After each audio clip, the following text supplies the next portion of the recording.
సాహిత్యాభిమానులకి స్వాగతం. జీవనలీలకి స్వాగతం. జోగ్ ప్రపాతం 2వ భాగం వినండి. గిరిసప్ప జలపాతానికి కల ప్రచండ సామర్థ్యంతో మైసూరు కాండ జిల్లాలకు కావలసిన శక్తి తయారవుతుంది. దాని శక్తితో గ్రామాలను, పట్టణాలను ప్రకాశింపచేయవచ్చు.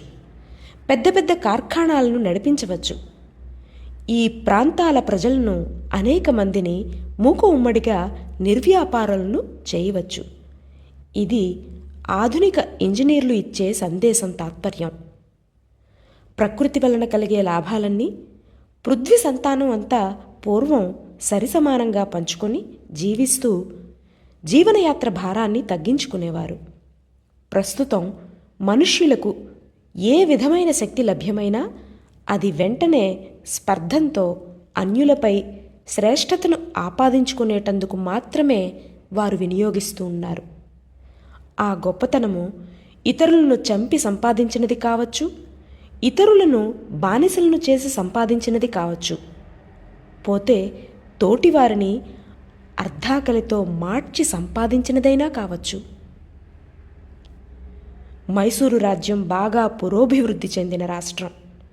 పెద్ద పెద్ద ఇంజనీర్లు ఈ రాష్ట్రం దివాను పదవిని అలంకరించి దీని పురోభివృద్ధికై గొప్ప కృషి చేస్తారు. ప్రపంచానికంతకు సరిపడే చందన తైలాన్ని మైసూరు రాజ్యం తయారు చేస్తున్నది.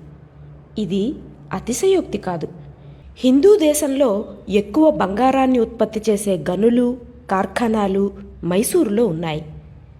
భద్రావతి ఇనుము ఉక్కు గనుల కార్ఖానా కీర్తి బాగా పెరిగినది. కృష్ణసాగరం మానవుల శక్తి సామర్థ్యాలను వ్యక్తం చేసే చక్కటి నమూనా.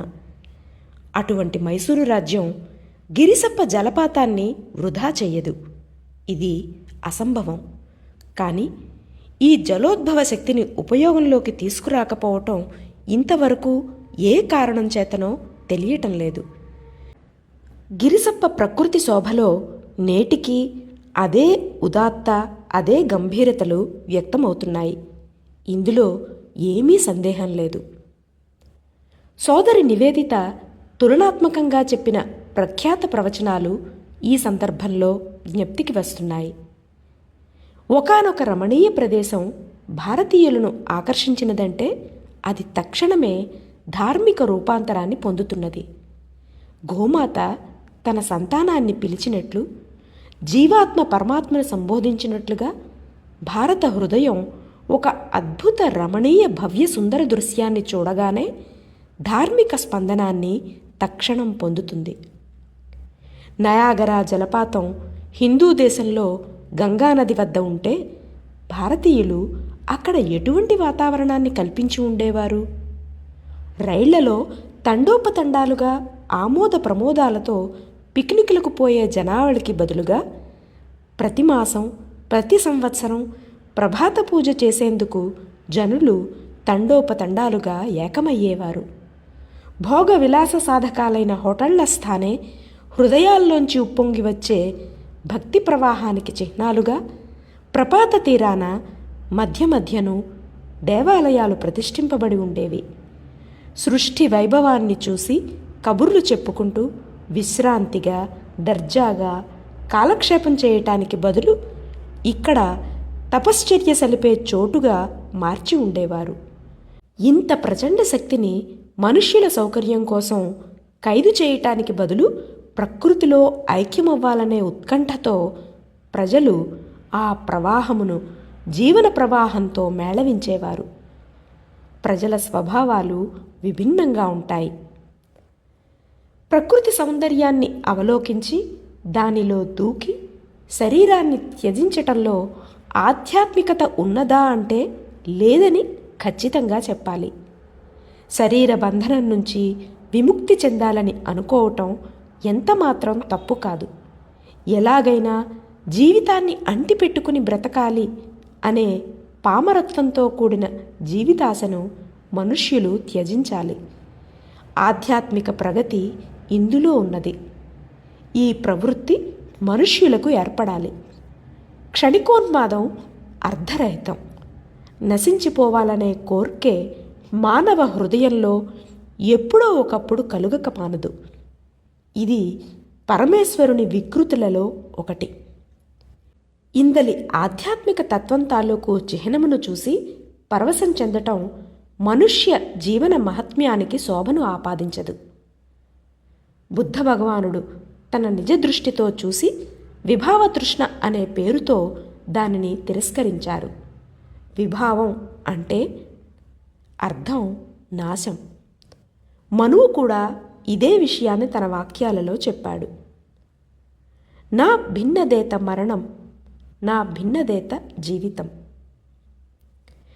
గిరిసప్ప వంటి రోమాంచక జలపాత దృశ్యం కట్టెదుట సాక్షాత్కరిస్తుండగా యాత్రికులు హార్స్ పవర్, విద్యుత్ శక్తి, కార్ఖానాలను గురించి ఆలోచించటం గిరిసప్ప ఆత్మను విస్మరించి దాని బాహ్య వైభవాన్ని ధ్యానించటమే అవుతుంది. పరిసర ప్రాంతంలో అనావృష్టి ఏర్పడి ప్రజలు బహురోగార్తులైనప్పుడు వారి దుఃఖము ఒకవేళ ఈ జలపాత జలాల్ని ఇతరత్రా వినియోగించటం వలన దూరమయ్యే పక్షంలో నాకేమీ అభ్యంతరం ఉండదు. సృష్టి సౌందర్యాన్ని ఆస్వాదించే ఈ చిత్తాహ్లాదక సాధనమైన జలపాతాన్ని యథాతథంగా ఉంచాలా, లేక ఆపదగ్రస్తులైన తోటి సోదరుల దుఃఖ నివారణకై బలిదానం చేయాలా? ధాన్యం పరివ్యాప్తంగా దొరకని చోట గులాబీ తోటలను వేయటం వలన హృదయ వికాసం కలుగదు. గులాబీలలో రమ్యత్వం, తిండి గింజలలో కారుణ్యం ఉన్నాయి. వీట్లలో దేనిని ఎంచుకోవాలి? పూర్వం ఇంగ్లండులో ఒక రాజు గ్రామాలను అంతం చేసి మృగయా వినోదం కోసం ఒక గొప్ప ఉపవనాన్ని తయారు చేశాడు. మృగయాసక్తుడైన ఆ రాజు బహుసాహసవంతుడు, కడు ధైర్యశాలి అని అనటంలో సందేహం లేదు. కానీ ఆ రాజు ప్రజాసేవకుడు కాదా అని ప్రశ్న. కళ ముఖ్యమా, సేవ ముఖ్యమా? కావ్యమా, కారుణ్యమా? ఏ ప్రవృత్తిని స్వీకరించాలి అంటే నిర్ణయం దేని మీద ఆధారపడి చెప్పాలి? రోము నగరం తగలబడిపోతుండగా ఫిడేలు వాయించిన నీరో చక్రవర్తికి, మిథిలా నగరం మంటలలో ఉండగా ఆధ్యాత్మిక చర్చలు సాగించిన జనక మహారాజునకు మధ్య చాలా అంతరం ఉన్నది. చేయగలిగినంత సేవ జనులకు చేశాక వ్యర్థంగా హృదయాన్ని దహించే ఆలోచనలకు బదులుగా హృదయంలో అంతర్యామి స్మరణను దృఢం చేసే ప్రయత్నం ఆర్యవృత్తిని సూచిస్తోంది. కొద్దిమంది విలాసం కోసం, ఐశ్వర్యం కోసం ప్రకృతి శక్తిని ఉపయోగించి ప్రకృతి సౌందర్యాన్ని నాశనం చేయటం అధర్మం. ప్రాణికోటి ఆర్తిని నశింపుచేసి తద్వారా పొందే వికాసాన్ని వదులుకొని ప్రకృతి విభూతి దర్శనంలో హృదయ వికాసాన్ని వెతుక్కునే ఇచ్ఛను కలిగి ఉండటం ఉచితమా కాదా అన్న జిజ్ఞాసలో పడ్డాను. అసంతృప్తి వలన కల్పించుకున్న అవమానంతో దహించుకుపోతున్న ఆ సోదరుడు ఎదుట ఉన్న దృశ్యాన్ని కూడా విస్మరించాడు. నేను నా తాత్విక కల్పనా విహరణలో శూన్య దృష్టితో మాత్రమే చూస్తున్నాను. ఇద్దరమూ అభాగ్యులమే. కల్పనాలోకంలో విహరించటానికి, అవమానంతో కుమిలిపోవటానికి తరువాత తగినంత సమయం దొరుకుతుంది. మంచు పొర మళ్ళీ కమ్మింది. మళ్ళీ జలపాతం ఏం కనిపిస్తుంది?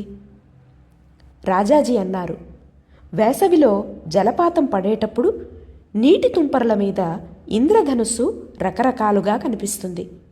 ఆ శోభ అత్యద్భుతంగా, అనుపమానంగా ఉంటుంది. వెన్నెల రాత్రులలో ఆ చాపం కనిపించదని కూడా చెప్పటానికి వీలు లేదు. పెద్ద పెద్ద గడ్డి తుప్పలను అంటించి జలపాతంలోకి వదిలితే చీకటి రాత్రులలో ఘాటీ అంతా అంటుకున్నట్లు కనిపిస్తుందని మైసూరు సర్వసంగ్రహంలో రాసి ఉంది. తెల్లవారు ఇక్కడి రాత్రివేళల్లో మంటలు పెట్టి అద్భుతంగా ఆనందించారు. ఉత్పాతపు బుద్ధులున్న మానవులు ఎన్నైనా చేస్తారు.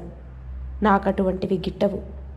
అటువంటి చోట ప్రకృతి ఏమి ఇస్తుందో దానిని కనుల విందుగా అనుభవించటంలోనే నిజమైన రసికత ఉన్నది. మనుష్యులు కలుగజేసుకుంటే ప్రకృతి సిద్ధం చేసి సమర్పించిన విందులో రుచి, పచనశక్తి రెండూ పాడవుతాయి. మేము బంగళాలోకి వచ్చాము. తెచ్చుకున్న భోజనం కడుపారా ఆరగించాము. ఇక్కడ నీరు తాగితే వెంటనే మలేరియా చుట్టుకుంటుంది. మాలో చాలామంది వేడివేడి కాఫీ త్రాగి దాహం అణుచుకున్నారు. నేను చాతక పక్షిలా వర్షపు నీరు 4 చుక్కలు సంతోషంగా త్రాగాను. జలపాతాన్ని మరొకమారు దర్శించి ఇంటికి మళ్ళాము. ఇప్పుడు 3 జలపాతాలు కాదు 4 ఉన్నాయని స్పష్టంగా తెలిసినది. కుడివైపున ఉన్న పెద్ద జలపాతం రాజా, దాని ప్రక్కన ఉన్న గుహలోంచి ఆక్రోశిస్తూ కలియవచ్చే రోరర్ నా పాలిటి రుద్రుడు. శిరస్సు పైనుంచి విముక్తి చెంది నీరు పైకి చిమ్ముతున్న శుభ్ర జటాధారి రాకెట్ను వీరభద్ర అని తప్ప మరో పేరుతో పిలవడానికి వీలు లేదు. ఆఖరున వచ్చే జలపాతానికి నేను పార్వతి అని పేరు పెట్టాను. ఆంగ్లేయులు రుద్రునికి రోరర్ అని, పార్వతిని లేడీ అని పిలిచారు. ఇక మేము తిరుగుముఖం పట్టాము. ఇక్కడి వారు మమ్మల్ని జాగ్రత్తగా చూస్తూ వెళ్ళమని హెచ్చరించారు. జలగలు పట్టుకుంటే తెలియకుండానే రక్తాన్ని పీలుస్తాయి. ఆంగ్లేయుల పీడనను గుర్తెరిగిన మేము జలగల నుంచి తప్పుకోలేమా? ఇది ఏమీ పర్వాలేదని నేను చమత్కరించాను. అప్పటికి మాలో దాదాపు ప్రతి వారిని పాదాల వద్ద జలగలు పట్టుకున్నాయి. నా రక్తంలో సత్తువ తగ్గి ఆకర్షించలేకపోవచ్చు.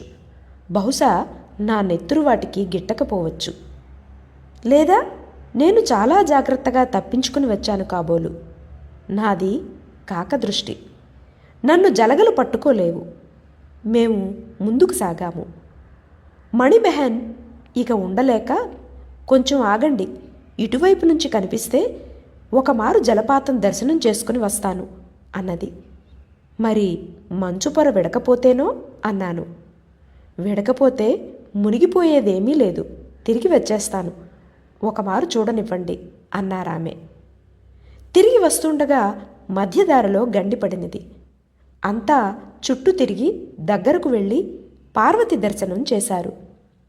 అక్కడ నేల జారుడుగా ఉండటం వలన వందే మాతరం అంటూ నేను పార్వతికి సాష్టాంగ ప్రణామం చేశాను.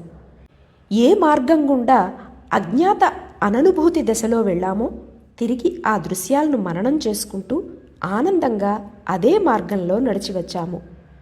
చూచిన దృశ్యాన్ని మరో కోణంలో చూడటంలో ఎంతో క్రొత్తదనం ఉన్నది. వెదురు చెట్లను గురించి ప్రస్తావించాను. అవి మళ్ళీ నా దృష్టిని ఆకర్షించాయి. ఏమర్రా, ఎలా ఉన్నారు అని వీటిని పలుకరించకుండా ముందుకు అడుగు ఎలా పడుతుంది? చెట్లను ఎంతో ప్రేమతో బంధించిన లతల నమ్రతను అభినందించకుండా ముందుకు సాగేవారు రసికులు అనిపించుకోరు. మేము నెమ్మదిగా నదీ తీరం చేరుకున్నాము. శాంతంగా ప్రవహించే ఆ నదీ ప్రవాహాన్ని దాటిపోవాలి. మబ్బు వలె క్రమ్మిన మంచు పొర విడిపోయినది. బలిపీఠానికి వెళ్లే గొర్రెల మందల నది శాంత ప్రవాహం నెమ్మది నెమ్మదిగా జలపాతం వైపు ప్రవహిస్తున్నది. నాలో నేను ఇలా అనుకున్నాను, మీకు ముందు ఎంత అధఃపతనం కలుగుతుందో తెలియదు కనుక ఇంత నెమ్మదిగా పోతున్నారు. అవునా? కాదు కాదు, నేనే పొరపడుతున్నాను. మీది జీవన ధర్మం. మీకు వినాశమంటే భయం ఉండదు. ప్రాయః కందుకపాతేన పతత్పార్యః పతన్నపి. ఎంత ఎత్తు నుంచి పడితే అంత ఎత్తు పైకి చిమ్ముతున్నావు. నీ దయ మీద ఆధారపడి ఉన్న నేనెవరిని నిన్ను అనడానికి? సార్వతి పవిత్ర జలాన్ని స్పృశించాలని చేయి సాచాను. నది కిలకిలా నవ్వి ఇలా అన్నది, నహి కళ్యాణ కృత కశ్చిత్ దుర్గతి తాత్ గచ్చతి. నావ ఈవలకు చేరినది. మోటారును మళ్ళీ ఇటువైపు దిగువకు పోనిస్తే తిరిగి జలపాతాన్ని కుడివైపు నుంచి దర్శించవచ్చును. జలపాతాన్ని మొదట మేము సందర్శించిన చోటు మైసూరు భాగానికి చెందుతుంది. జలపాతం దాటాక దక్షిణం వైపు బొంబాయి ప్రాంతానికి చెందుతుంది.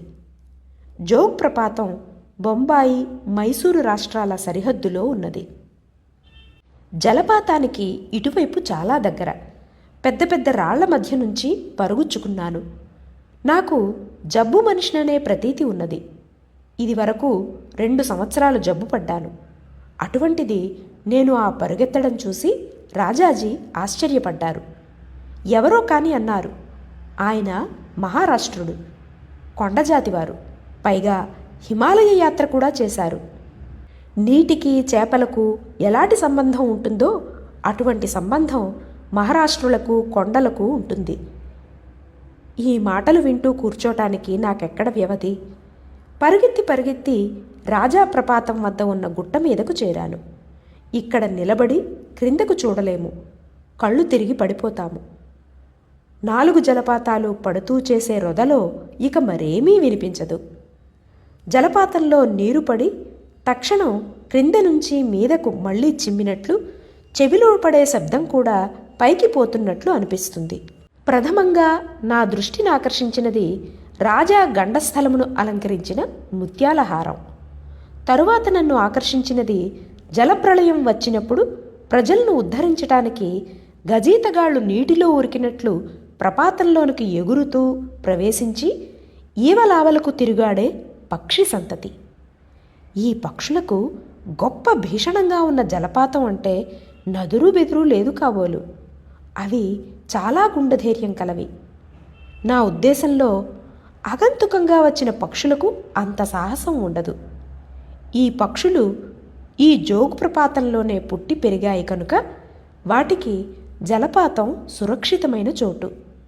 సింహ సంతానం సింహాల్ని చూసి జడియవు కదా. సాగరంలో చేపలు సాగర తరంగాలతో ఆనందంగా ఆడుకుంటాయి. అదేవిధంగా జోగ్ సంతానం జోగ్ ప్రపాతంతో ఆటలాడుకుంటాయి. మైసూరు వైపు నుంచి చూస్తే దూరానికి రాజా ప్రపాతం మరొకలా ఉన్నది. రాజాకి మేము ఏనుగ గడ్డస్థలం మీద ఉన్నంత దగ్గరలో ఉన్నాము. ఒక మహాప్రజ తెలిసో తెలియకో, ఇష్టంగానో అయిష్టంగానో మహాక్రాంతి పదం వైపు ఏకబిగిని సాగిపోనున్నట్లుగా మీదనున్న నీరు జలపాతాన్ని సమీపిస్తున్నది. ప్రజలు సాంఘిక రాజకీయ ప్రగతి కోసం మహాప్రవాహంలా సాగినప్పుడు ముందు ఏమి జరుగుతుంది అనే ధ్యాస వారికి ఉండదు. ఒకవేళ ఉంటే నాకేమీ జరగదు, నాకు ఏదో విధమైన రక్షణ లభిస్తుంది అనే గుడ్డి నమ్మకంతో ప్రజలు ఉంటారు. ప్రజలలో ప్రగతి వాంఛ నిషాల ఎక్కువవుతూ ఉంటుంది. చివరకు అగ్రనాయకులు రాజీ మార్గం వెతుకుతారు. మోడరేటు లేతకారు మనుష్యులు కళ్ళు మూసుకొని బాధ్యతారహితులైన వాళ్లతో కలుస్తారు. తరువాత ఇష్టం ఉన్న పంథా మార్చుకోవటానికి, వెనక్కు తిరిగి రావటానికి అవకాశం ఉండదు. ఒకవేళ వెనకకు తప్పుకుంటే మాత్రం ఒరిగేదేమిటి? వదిలిన బాణం ఎప్పుడైనా ధనుస్సు చెంతకు తిరిగి వస్తుందా? ఎదుర్కొనలేని దానికి క్రాంతి దేనికి? జలపాతం నీరు క్రింద ఎంతవరకు పడుతున్నదో చూసి తెలుసుకోవటం అసంభవం. జలపాతం వద్ద నీటి తుంపరలు మేఘాలుగా మారి దృష్టికి అడ్డు వస్తాయి. నీరు చేసే ఉన్మత్త నృత్యం మహాదేవుని ప్రళయతాండవంలా కనిపిస్తుంది. ఎదురుగా ఉన్న రుద్రుడు దీనికి తాళం వేస్తున్నట్లు ఉంటుంది. శరీరం గగుర్పొడిచే శోభతో పరమోత్కర్షంగా వీరభద్ర జలపాతం కనిపిస్తుంది. ఇక్కడ నీరు పడి పైకి చిమ్ముతుందనే సంగతే స్ఫురించదు. పెద్ద పెద్ద తుపాకీ గొట్టాల చివర నుండి గోధుమ పిండి బుడగలు బుడగలుగా పైకి చిమ్ముతున్నట్లు కనిపిస్తుంది. ఈ దృశ్యాన్ని మాటలతో వర్ణించడం సాధ్యం కాదు. శబ్ద సమూహం ప్రశాంతంగా ఉండే వ్యవస్థ నుంచే సంభవమయ్యేది కదా. ఈ దృశ్యాన్ని విశ్రాంతిగా తృప్తి తీరా చూశాము. నిజం చెప్పాలంటే ఎంత తీరికగా చూసినప్పటికీ తృప్తి కలగటం అసంభవమని గ్రహించే వరకు చూశాము. తిరిగి రావాలని బయలుదేరాము. కానీ తిరిగి వెళ్ళటం అంత తేలిక కాదు. కొంతమంది అసలు లేవనే లేవటం లేదు. వారిని తీసుకురావటానికని వెళ్ళిన వారు కూడా ఆ నయనోత్సవాన్ని గమనిస్తూ అక్కడే పాతుకుపోతున్నారు. మొదటి వ్యక్తి పశ్చాత్తాపంతో లేస్తే పిలవడానికని వెళ్ళిన మనిషి లేవకుండా ఉన్నాడు.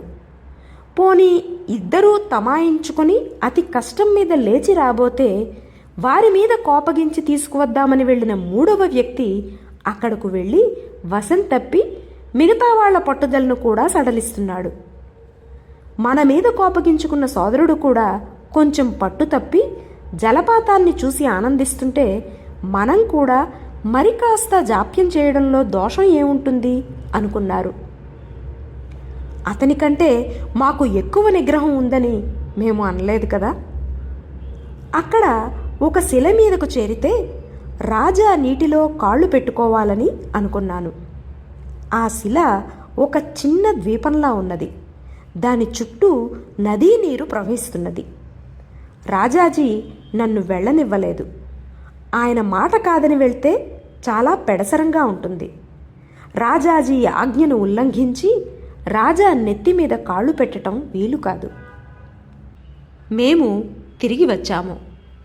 భక్తి, విస్మయం, మానవ జీవితం యొక్క క్షణభంగురత, దృశ్యము భవ్యత్వము, ఈ క్షణం ఎంత ధన్యమైనది, ఇలాంటి అనేక సంగతులు మబ్బుల హృదయంలో నుంచి బయలుదేరి వీరభద్ర వద్ద పైకి చిమ్మినట్లుగా శిరస్సు వరకు ప్రాకి అక్కడ వాటి స్మృతులను మిగిల్చి వెళ్ళినవే. ఈ ఆలోచనలు పటాకీల వలె అద్భుతంగా ప్రేలుతాయి. హృదయం నుండి పైకి లేచి శిరస్సు వరకు వెళ్ళి అక్కడ మందుగుండు సామానుల ఆలోచనలు ప్రేలుతాయి. అప్పుడు స్వస్థ శరీరం అస్వస్థం ఎలాగవుతుందో ఆ చమత్కారం అనుభవించిన వారికి మాత్రమే తెలుస్తుంది. ఇటువంటి చోట దేవమందిరం ఎందుకు లేదు? మా దేవమందిరాలు జన్మభూమికి కావ్యమయ స్థానాలు. ఏదైనా ఉత్తుంగ పర్వత శిఖరం ఉంటే అక్కడకు ఎవరో ఒక ఋషి ధ్యానం చేసుకోవటానికి వెళ్తారు. భక్తులు తరువాత అక్కడ ఒక మందిరం ప్రతిష్ఠిస్తారు. అది పూనా వద్ద పార్వతీ శిఖరం కావచ్చు, చంపానగరం వద్ద పావాగడం కావచ్చు, జునాగఢ్ సమీపంలోని గిర్నారు కానీ, హిమాలయం మీది కైలాస శిఖరమైనా కావచ్చు. దక్షిణం వైపు ప్రవహించే నదులు ఎక్కడైనా ఉత్తర వాహినులయ్యాయా? అయితే వెళ్ళి 1-2 తీర్థస్థలాలు స్థాపిస్తే కోట్లాదిగా ప్రజలు వచ్చి పావనులవుతారు. పెద్ద పెద్ద నదులు 2 పరస్పరం కలిసే చోట ప్రయాగలో మన సంతు పురుషులు 3వ నది సరస్వతిని కూడా ప్రవహింపచేసి ధన్యులయ్యారు. పూర్తిగా యాత్ర చేసి సముద్రం చేరుకోగానే అక్కడ కూడా భక్తులు జగన్నాథస్వామిని, సేతుబంధనం వద్ద మహాదేవుని స్థాపించారు. భూమి ఆఖరైన చోట్లలో కన్యాకుమారి కానీ, దేవద్ర, దేవేంద్ర లంకకు దక్షిణ తీరంలో కానీ ఉంటుంది. దీర్ఘమైన ఎడారులలో 1-1/2 సరోవరాలు ఉంటే అది నారాయణ సరోవరమై ఉంటుంది. సదా నారాయణునికి పూజ జరగవలసినదే కదా. క్షీరభవానీ స్థాపన కూడా జరిగి తీరవలసినదే. మన సంతులు, కవులు తీర్థస్థానాలను ఎక్కడెక్కడ ప్రతిష్ఠించారని అన్వేషిస్తూ పోతే హిందూ దేశపు భూగోళం యావత్తూ పూర్తి చేయవలసి వస్తుంది. ముసల్మాను సంతులు, రోమను కేథలిక్కు ఫాదరీలు కూడా మన దేశంలోని అద్భుతమైన చక్కని చోట్లను ప్రార్థనా వ్యవస్థకై మందిర ప్రతిష్టాపనకు ఎన్నిక చేసుకున్నారు. మరి ఈ ప్రపాతం వద్ద ఒక్క మందిరం కూడా లేదేమి? జీవనరాశికి కలిగిన ఇంత పెద్ద అధాపతనాన్ని చూసి మునులు ఖిన్నులై ఉంటారు. భైరవ ఘాటిని పోలి ఇక్కడ దేహాంతం చేసుకునే అలవాటు వ్యాప్తి చెందుతుందేమోనని ఈ చోటును లోక సంగ్రహకారులైన మునిగణం పరిత్యజించి ఉంటారు. బుర్ర బ్రద్దలయ్యేలా చేసే అఖండ భీషణ గర్జన తపస్సు చేసుకోవటానికి అనుకూలం కాదని తాపసులు ఈ స్థానం అంటే విముఖులై ఉంటారు. లేక ఈ జలపాతం స్వయంగా అభయ బ్రహ్మావతార మూర్త? దీని నుండి తన వైపు ధ్యానాన్ని మళ్లించుకోగల శక్తిగల మరో మూర్తిని దేనిని ప్రతిష్ఠించడం అనే సందేహంలో పడి ఈ ఆలోచన పూర్తిగా మానుకున్నారా? ఎవరు చెప్పగలరు? మన పూర్వులు ఇక్కడ మందిరం ప్రతిష్ఠించలేదని నాకు కొంచెం కూడా బాధలేదు. ఈ ప్రదేశాన్ని కీర్తిస్తూ 1-2 తాండవ స్తోత్రాలు అవశ్యం రాయాలి. పార్థివమూర్తి పనిచేయని చోట వాంగ్మయమూర్తి అవశ్యం ఉద్దీపకం కాగలదు. ప్రపాతం శోభ యావత్తు పైనుంచి చూస్తున్నాము. హొన్నావరు నుంచి వచ్చే ప్రజలు ఉత్తరాఖండ జిల్లా మహాకాంతారం దాటి వచ్చేసరికి జలపాతం పూర్తిగా ఆపాదమస్తకం కనిపించవచ్చు. రెండింటిలో ఏది బాగుంటుంది అనేది అనుభవం మీద చెప్పాలి. ఒకవేళ అనుభవం కలిగితే మాత్రం ప్రకృతి వలన కలిగే వివిధానుభూతులు తులనాత్మకం కాజాలవు కదా. హిమాలయాల సౌందర్యం, సాగరుని గంభీరత, ఎడారుల భీషణత, ఆకాశం యొక్క అనంతమైన నమ్రత, వీటిని ఇష్టాయిష్టాలతో పోల్చి ఇది ఎక్కువ ఇది తక్కువ అని ఎవరు లెక్కపెట్టి చెప్పగలరు? ఈ కారణం చేత ఒకసారి హొన్నావరు మార్గం గుండా జోగ్ జలపాత దర్శనం చేసి తీరాలి. సముద్రంలో నౌకల మీద అనుభవం గడించిన తెల్లవారి సైనిక ఆఫీసర్లు జలపాతాన్ని కొలిచేందుకు హిందోళీ వైపు నుంచి జోగుకు వెనుక భాగం చేరుకున్నారు. వారికి ఎటువంటి అనుభవం కలిగి ఉంటుంది? జోగులోని పక్షులు వారికి ఎటువంటి స్వాగతం ఇచ్చి ఉంటాయి? బయటి వెలుతురు ప్రపాతాన్ని క్రమ్మిన నాటి మసక లుప్తం కావటం ఎలా అనిపించి ఉంటుంది? చీకటి రాత్రులలో ప్రపాతం వెనుక గడ్డికి నిప్పు అంటించి ప్రకాశవంతంగా పెద్ద పెద్ద మంటలను వెలిగిస్తే ఆ కనుమలలో ఎటువంటి గంధర్వ నగరం వెలుస్తుందో ఎవరైనా చెప్పగలరా? ఇక్కడ విద్యుచ్ఛక్తి కేంద్రము స్థాపించినప్పుడు ప్రపాతం వెనుక విద్యుత్ దీపాలను వరుసగా మాలలా కడితే అది ప్రపంచం కని విని ఎరుగని అద్భుతమైన ఇంద్రజాలంలా ఉంటుంది. పర్వత కనుమ అంతా మహారంగస్థలంగా మారుతుంది. 4 ఖండాల భూదేవతలు ఈ అద్భుతం చూడాలని అవతారాలు ధరించి వస్తారు. కానీ అప్పుడు ఈశ్వరస్మరణ జరుగుతుందా? మానవులు తమ మనోజవాన్ని ఈశ్వరుని తెలుసుకుందుకు బదులు ఈశ్వరుని మరపించే కుయుక్తులు పద్ధతుల అన్వేషణకు ఉపయోగిస్తున్నారు. బహుశా బుద్ధి అన్నిటి మీద నుంచి పరాస్తమైనప్పుడు ఈశ్వరుని గూర్చి బాగా ఎక్కువగా తెలుసుకొనగలుగుతాము. ప్రతి వస్తువునకు అంతమనేది ఉంటుంది. ఆ విధంగానే మా జోగ్ యాత్ర కూడా పూర్తి అయినది. అత్యంత పవిత్రమైన మధురమైన స్మృతులతో మేము జోగ్ నుంచి తిరిగి వచ్చాము. మళ్ళీ ఒక మాట వెళ్ళాలని లోపల వాంఛ ఉన్నది. పునరాగమనాయచ అని స్మరించి భారతీయ వైభవాన్ని ప్రత్యక్షం చేసే ఈ అసాధారణమైన జోగ్ జలపాతానికి నమస్కరించి సెలవు తీసుకుంటున్నాను.